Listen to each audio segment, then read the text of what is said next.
Hello ka YouTube channel Aneveho Jose Nabon Chawin Nilha Pha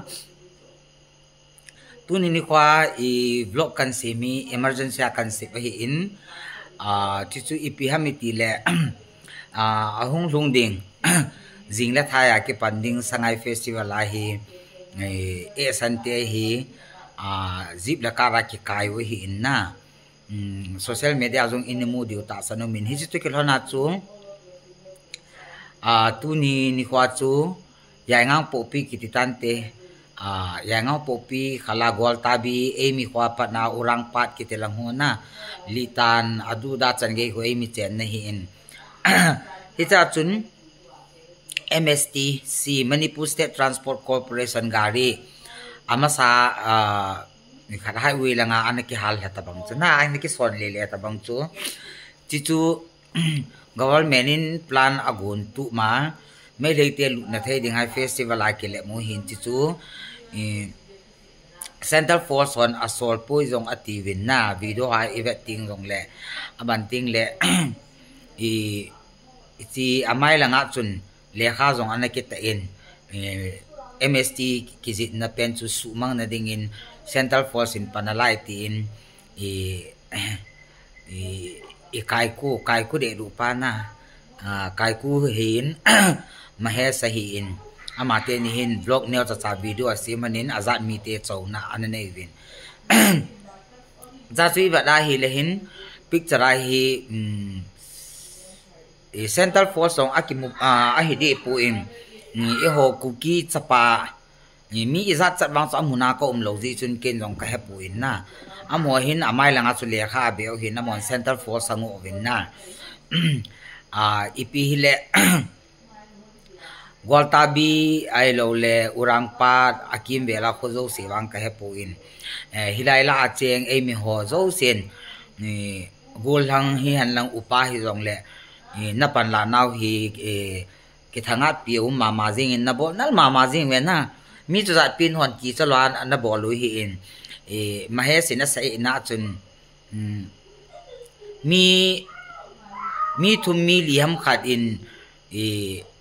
MSTC tu lekha abe dan win hi le meli ho zo se azam che akisawin ti sai na adan hi ho hi pathini de pan piwa mi thum mi li ale mi nga mi somong ka hi wanga cho amo mi da ding a hi asang a jong amu jong hi mai thein tin pathin thilbol thein hi kidanga hi na pathin hi hanati ka chu a hi mo I ma chaum po in galmi te ma sanga chu ki chat mel put na jong pathin in AP jong hin tin ipi hile pathin ama sa penin thamba na ipi win na che MST gari pen hi hilang aning langa he na apik chara hi kan koi thila kan koi di hin tin kan koi kan koi di hi in video chu kholong photo kan koi di hin hi cha ku na chu hi chan ge a hi boina an sim wa amo la mo hi hung ki ti lo hi ta na ipi hile tu in MST gari ni amai langa ki be na chu video wang hi pun photo chu khat be ana view hite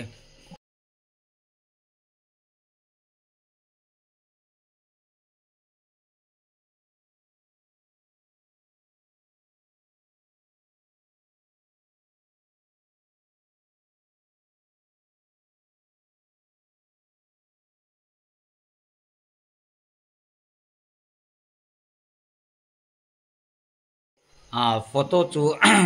imuso ke ta win na cha para chu kai ku in jong vlog an si me hi in na amal chu sei chu mi zo sin he diu hin jong lagam danga uma me le pa hello jong umin na adi in Songpi district a ho hi me le pa he be se lo jong no min na ma na sei chu I chan ge a ki bol naw hi mo phat hi ta poi numei chapang hian lang nunga gol lang mi numi pa ate chan gein ate khang ke ti tan te ho pa ibon chake wa ikilung tu wa panila phat oi tai na min hi chan ge lom loma e nui siu tia hi ami te achawa hung po do win na I ho ki pat phat dai ta ti hi in iwat ala mi tam ta hin tu chung e san te tu ki tu mo na wa hin gokul akikumpoi kai ku hi akikum wale me rei langa favor nei wale tin jong kam cheng hi tam ta ki zain na henge adi nai kai ku yong chung gelan lan la ka zat kana ma dinga ka ki pi do he jong ati mai the na e jong le min idem di mong hin igal min e yong I bol thei chan ki bol ai in me rei tam ta in jong ke personal inbox sa hi lo le Facebook han lang Instagram han lang ipi hi jong le gal chung na ki kumwa le na pawa le me le ho oi mo nangan chang thu na se ti jong me na kin jong ka sai ding a lo ma hi ji chu ka zar kana ma dinga ka in sung ka khusung ka beng sung ka zar kanam ka tu ka sa ringa hing ka hi ja chu gal hi ja chu ka zar kana ma dinga ka pan thei chana ka pan ninga lom ta hin kai ku hi to phat lai chun ke ma ta to jong personal a hin hoi ten ka ke honin shooting phat len lang ep hi jong le ama jong hi milung thim si jong hi puin adi ta sei dinga hi mi ki neo sa mi phamo jong hi puin mi ki neo sa ektal la ding ha ki bok pin nok ta hi na aman se han lang le kazat kana ma da pan kala he ti di hin I ho vet ding hawa so vet da ta ki so tai na lunghan wang le jing in I jong la man jong azat na mangai lu ja sei hin in jong izat in na mi ngai lu ja ki sei hin na amitil dar mang to deum lo he ngai mau me na hi chun tun kai ku thu sei na video clip I chom cha ana ve te Ma'am Kurumjali, kari no to isi Manipur sida Central Forces na koi Manipur gi gari bu Manipur thabi aroi na changan de hai se si har pho koi praja ma'am tumin na sum lai duri bro leader ma'am tumin na sum lai duri bro me baby ma'am thokpi ro ji si yo sa laga de koi tumin lai pum thokte na si mun ma pa gi lam ro si go Manipur lai leader ma'am na thokpi ro party wan te loi thokpi ro ji tumin le bi aroi ta Imagine nah me am prop thoj pa me ho re si odi mui uning is kai no man pu ji kai mui khali je me am to piro please tumi le ro si social media de pin de la uni ro me am to piro ira hu se si kem to re sma su khu yeng le mi su mu chu me je la ni si di le ba su lo ta re khoi me am to piro please me am to piro a khu su thok se ra ke am tu chi ba tam yo re ut pa gi he mang re si yo de kai ku in haulim na nei video chom cha chu in ve chai ta win na ka se ma ba mai hi mi lung thing a hin mi phamo hi puin birthday party ho jong kana jaw khom win ni khom cha khom ho jong kana bol ji win hi ta banga chu mi phamo be se pui ki tila comment a chun na pan pi jong hin ticket win tin ka pan pi ja ka sei jong hi puin na gal ja chom han a to di lom a to hin kin jong ka za ka nam dinga ka to di lom ka ki to ka sei di lom ka ki sei hin chi cho alo thei lo hi in la in amanu in abol thei chana bol hi ki ti ta banga he aman nong azat anam dinga abol thei chana bol kin nong kazak kana ma dinga ka sei thei chan mai rei te dem na thei chan ka dem bol thei chan ka bol a hi lawa le galaya ka vlog vi hon non ne diu hin tin ke wang chini ma cha ka nei lo ji in mun dang danga ko na donation hin pi ho ji chun phai lenga vo sa ho vo cha apum hian lang pasalandal pen hian lang athil wang cho variety so bon in ka sei zo zai pon tin na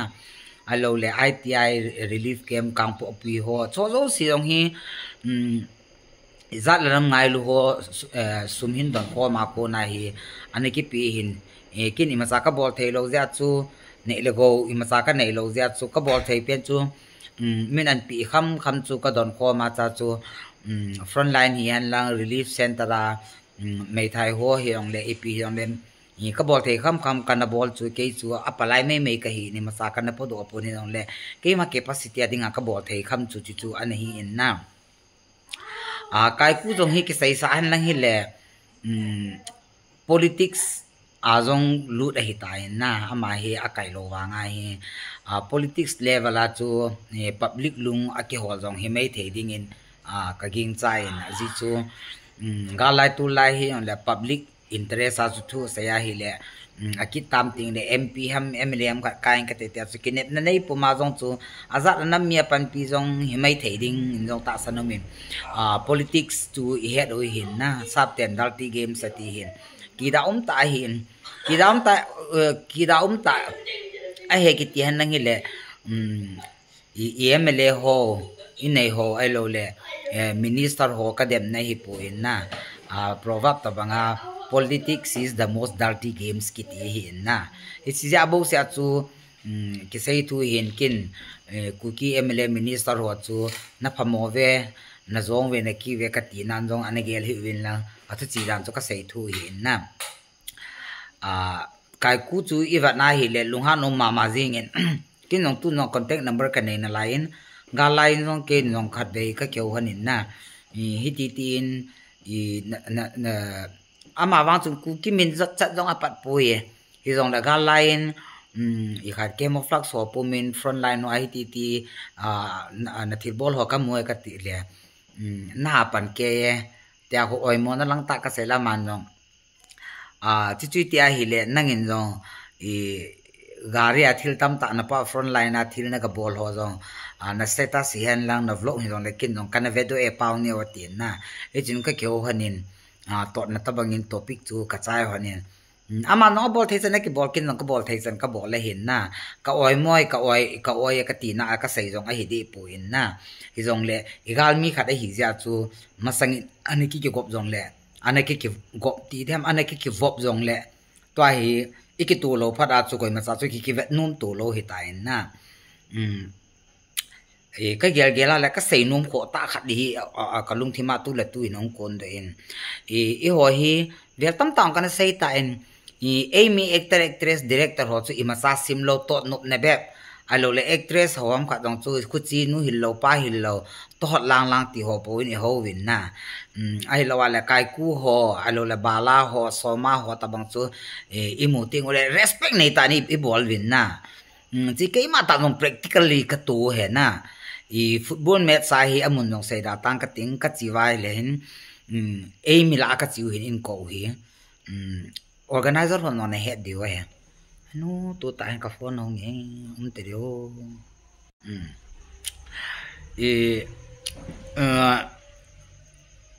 epita ka chi kom va le amo chu kyo chu to no no ka dei ve alo le special treatment ka dei ve ka tina pon kyo chu koi ma chan i ma chan i simpu win na amo chu to na pi to chapi to jam che bei bol de ki chu to lim ki ka pi to kyo chu pura henge te ding a chu mi mo chu film industry ne hi win khang to na win te lim le me lin jong hoi na win te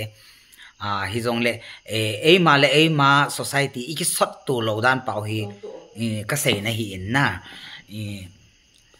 i gela le za cha jong min i chi jong chu ki si le ta banga u ma hin na chong chu thil chu min tan te tu hin wa masanga chu mi film ka la ko ta tu re ka lu so za cha ro me chin na tho sam win thora win ti ho lo yo seong hin tu in mai thei la ngai da pen na pang ki win na kanu chu sei ki thon la ko ni hel nei ve na ngai sang ke wa ta i hum ki do le pura thi wa na ba daw chom kha zo pha lo kun tu le nga na ba ki diu he sa nei win mi the no ta ta he na lu sum ta ki da ta nei ve adi tan ki sei le kai ku hi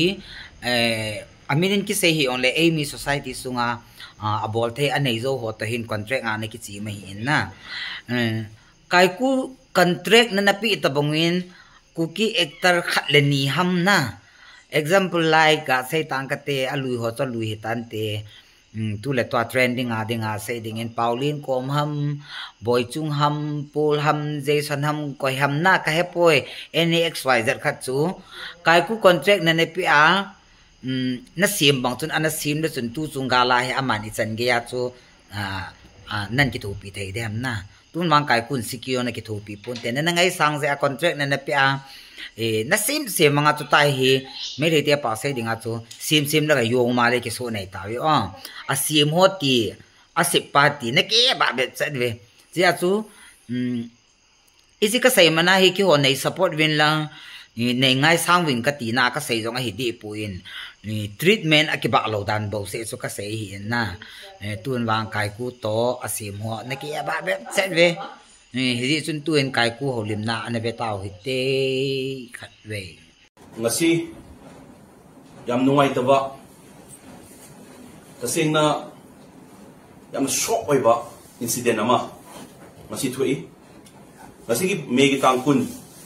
da ukrul da Siroi festival koi manipur oi ba festival Siroi festival ama tawgada bagi ngasi hudokpa numisida DIPR dagi Manipur State Transport ki MST ki bus news persons me ama koi Siroi festival si over tong na bagi damakta sigi pau long na bagi damakta information long na bagi damakta ngasi government gi site gi sinba MST bus ngasi lambida Siroi festival tam na ukrul tam na chatpagi lambi sida yang Pupi police station dei kar haidaram matungda Central Forces Maha Regiment kangbu umana bus tubu detain tawraga khamaga government masagi Manipur State Transport thariba bus to the Manipur akoi gi Manipur India gi Bharat ki state ama wariba Manipur India gi mingchat pur iba Manipur miyang gi Manipur akoi gi India gi Manipur si asigi government sigi part ama wariba Manipur State Transport Service gi bus ama wariba sida Manipur thazari basi huziki Mahare Zimengi Kangu Duna Khamaga detain tawraga media persons me kumda le hare kanda Manipur haibu ward se khumjanlu si uhanda bida chatpiu hare pasidi taseng na Manipur praja mo ina Manipuri mo ina India mo ina yamna shock oy maram di kadi kino hai matam da mamang da koi terrorist ka sanaba organization kharana chatpa yaroi thingni blast tawni hare pa matam da di sidi akoi no mayok ta lera kanda akoi di logi bound to ba citizen am oibanina akoi kedoi chak oidoino isagi iramdam gi festival am to kedoi chak oidoino haibe da mawalok hide adubo ngasidi central government gi para mo oiba forces ama Maha Regiment forces ama na thinga kanda government masagi Manipur Transport Service State Transport ki bus amada Manipur wahai muthatlo har pasidi yamna anti national oiba leiba ki mayok ta leiba anti national oiba state ki mayok ta leiba forces ama oire haibagi chap chap praman do pire haijaningi tasengna kari order makhada kanagi order makhada is there any order from the upper authority then we want to see that order public ta order would be okay do kai gido magtano adugi Manipur panba yadri base ako within the state within our country ako state ki mamin panba yadri base kani gino si kanagi order makhada taw no any order lebra natraga kanggu mana husigi kanggu group tu na Manipur thugayo pa mapambu sinduga pulle harakanda loktu naraga sigi lambi chat di bas se da Manipur wai muthat o have da makoi ni yaraga manung da conspiracy lega tawri bazara si ani manung sila koi yam thuna kham pami ngasi manung da order do lebra order do koi yema pami o leiraga na kari aduga leiraga di why this so kari do bagino akoi Manipur thabe yadri se why hello kasai khila video kasip la phone hong le kalho chave kai ku video jong aniki clip aniki pechai ta chu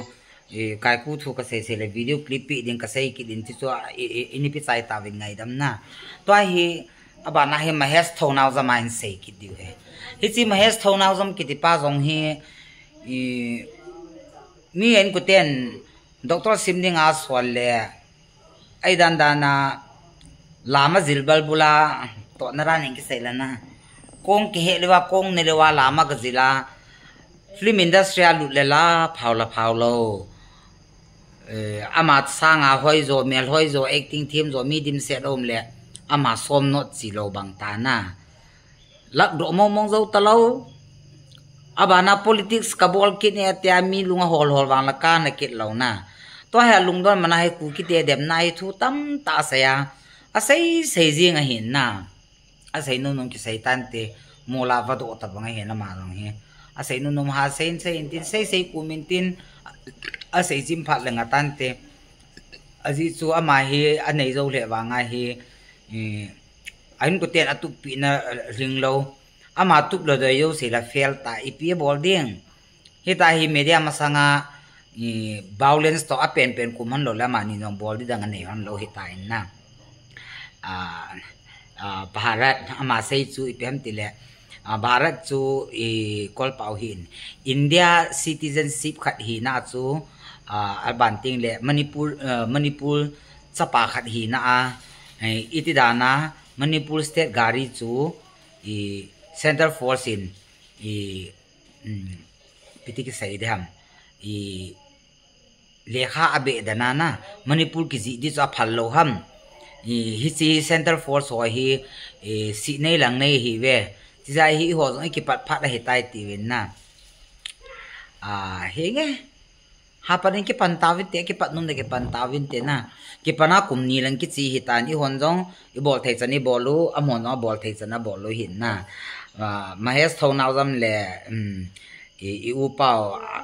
i kai ku akure ru pa he mani hin MLA to MP de hon ja hi mi pi lung nu nau chapang lung a hol han da na hi in amani no hol thai chan han a hol han a bol thai chan han a bol han na hi in a lol in lo chu khununga ni amho pathinin ni thulala hin vai ho tin i ho hing jing pathin khelti nei lo pathin sa alung hi lawa le lamang thei alung hi ha le lo sa thei pathin ki khelti nei lo khat bo se nei u hin tun so ra ki khelti nei lo hin amo hin pathin hi tam ta nei win sung amu jong le sung alit akidang amu la ho thing phung le ta amu wa jong la ho ni sa ho loi gul ho loi amo pathin ni tam be sa koi pen na pam pi diu tam nong ki het lo hi na ti za hi iwet tu zara le chi Mahesh song hi alam lamang kan lo phada hi politics a lu jong la ka na kit lo hi in lung se rum ta hi na Mahesh chai chai ne le pian bol de tam ti le ima kai thel la ko me yong a zu me the hi na ke vlog ho hi me le ten a phat le a gana gan thei ji he na lung sit ong mau me kin nong a thu ki le za ji hi in a ji su ke me le la ka ne wa pa na hung khang lin ka hi ji chun kana to na jong ICV ho mai le la hi le mai le friend circle yan ipi na ka ki het pi het tam mama jing in ai mi sanga tam me ki na ka zo lo mai the hin na ale hin chilai la hi ke vlog hi chang thi ke ya ipi mai le te dem na thu sayam mai le te ipi i sangi a go nam thu si se thu pha sayam ti henom tam taum win na ale amon la mai le pau het ki lo ziu chun me le pau ho he ak hol ji wana akile do sa ji ho hi ni za no ma mi cha so ta ka ho lim de na ale pa ham ale nu ham ka jong la ta lal de na de ngai sao ta ka sai de Mahesh le kai ku hi adang actor ho ga sai ding in ka het khel lawa hi le sadanan dan nong tu si sai pu in abanting le ikat bizu ho hi han lang alo le bala hi han lang gokul ho jong le asi gal chung chang thu hi asi ne hen la phat ne hen la sayo kamu do puin kin kanamu kha lo sai la wang chu ka he puin na ji chu mi khat video chu abon che kya ki musu ke lo hi en awa tu ni san ge ke he da na wa hi amo hi athip kin khian na we te he ka he da hi en kai ku le Mahesh wang hi MNI sei ma ba ma che MLA le MP ade hon ja hi hapana pang hin tun ipi le Mahesh a hapan dani kha ve ga ve ki triute na video clip he Mahesh video clip dong hi khat ve i ve chai ta win nui jak jong o min na iwan alam hola mo hi festival a akile wa kuki gam sung zot pading ho pading de na zala abol thu hi na tuni chu MST gari chu mark sabi epi wale hin melete he abom chaw kisi abangin na ai pm khat mu kisi abangin ni chalai la hin kai ku le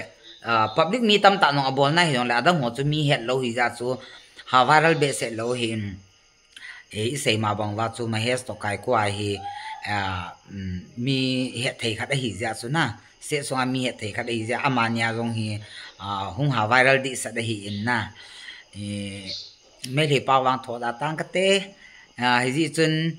เป่าเทียมตาลำกาปลากาลซามหัวเหียนลังกังปุเปียนห้อยลายเห็นแหละไม่ได้สนุกสปาเกยตุเนียก็จะเสียหีtranslate ปีเทนลุงเกนัน translate ปีวินลังangay hon nong kai kuliwin na nangay win lang imut so liwin mit pe liwin na nangay win lang hila suno no dong na lungudam tantin ipi hile na siwa to ha Montserrat Lily Festival bo target do hin na isi hi turning point tabang a hinalain kuki gam sung chulut na dinga panathe the ha pandiu kangpok pi hi kangpok pi kati kangui hian lang ai lo le lam kalang song pi lang hen lang hoi lai hi yong le ipan na thei chi wa chu saten tut en ne le tina tin le hathwa hi ini pan jing ma bang wa hi ipan jom jing di win jong avelin ikitim naw le ikitil ko naw hin tin tu ni vlog hi emergency akan se pa hi ji in mi jong ha dep da tang ka te kadem ki wote ne ka va le a politics san fel to i so pi pau kai ku yong sam kam le wai ta na va tu ta lung si jong a leo men amon no se ya hi le a sei thim ki danu chu me le te thu si kha din me le pa ang ka sei ta lo de pa ka sei de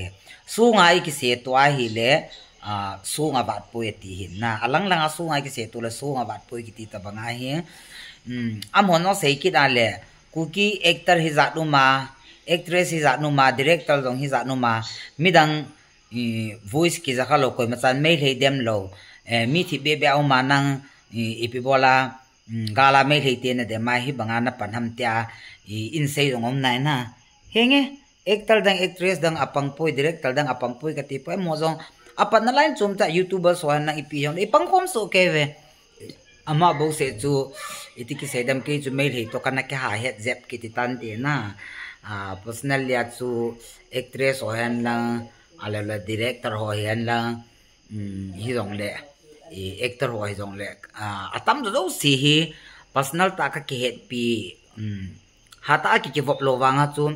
an khat be ni ve ki ne khom alo la birthday khat be ni ve ki zau khom program ke zau khom ti hai ki he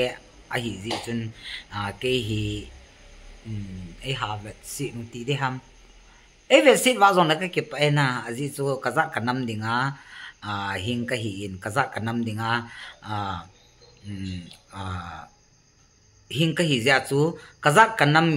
min se zon nang kho ka sapoi na aji chu kin kaza kanam dinga thil si ka bola min si ka hi puin kaza kanam hu na min si ka to ka thi rong le ka thi de tai na kho poi mihim chu khat ve ki ping ding khat ve ki thi ding a hi in na ka ping tai in ho pau sam tu in khat ve ki ping ding khat ve ki jine khat ve ki thi de ti hin jine kan chu in ka ting na ka ping tai ka kum nong atam tai jine kan chu ka ting tun ye khat pathin lung si den hi mon bang nei jong nang ka ki si poi ka za ka na ma ding ana ka hin ko ka tu do ngap cha lo le pin lom lo hin miu si khat be ki thi chi di hin na ka hin ko chu ka it poi ka ti na hi poi miu sin hin ko ki i re he koi ma sa thi no mun lo hi jong i za di nam dinga i thi jong le hi chi chu i za di nam lo hin na pa na jong le ke ma ki ala chu ka hin ko hi ka za ka na ma ding ka it poi ka ti na hin na ipi jong le ka vlog hi ong sau ta in ave ho jong na chim mei theu hi in ipi le tu ni kwa ding in vlog hi chanina na chai utin kai ku jong na kai ku kun tin ma he so na peng peng in tin a peng nu num peng ta win te i hone bol de ki bol la phai jing e ji sun tu nya ding ka vlog an ve ho zo se na bon chaw win ni ha pha tu la hi ka hung pathin nu sin ka hung thau in na buwang ka du in kyong kai ku ka se ka te le ta bo na ka mai vu no dong ki not tim ta he ne tu la wang he ka mai hong tha sit ki de doctor hon au ye thang ni lo de ti le ke he au wi ka duin na bethu ไม่เลยแต่นะอันนั้นเลยอาเก translate สานุนะจะเบทูงัทูอาบันเลยอันคำทูทิ้งทุปีขังคูอันน้ำเสียวเสียก็ดูเห็นนะแต่เราน้ำเสียวเสียก็ดูได้เห็นก็มาให้ทาบอลกินอีพีแล้วนะบอลจะวิ่งกับโลกวิหารเราเสียมังพา